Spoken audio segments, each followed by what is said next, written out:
বসন্তের সকালে পাহাড়ি মানুষরা পিচ গাছের ছাল থেকে গাম সংগ্রহ করে।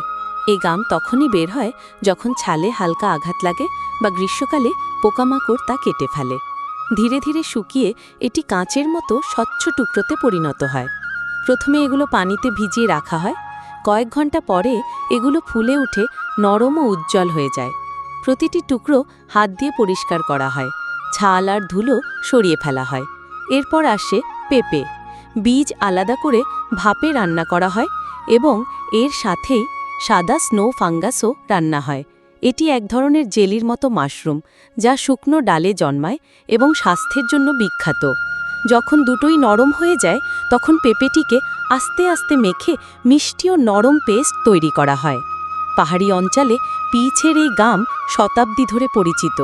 বিশ্বাস করা হয় এতে উদ্ভিদ উৎপন্ন কোলাজেন রয়েছে এবং এটি গরমের দিনে শরীরকে ঠান্ডা রাখে। সবশেষে সব কিছুকে একসাথে আবার ভাপে রান্না করা হয়, আর এভাবেই তৈরি হয় হালকা, নরম ও মিষ্টি এক পদ,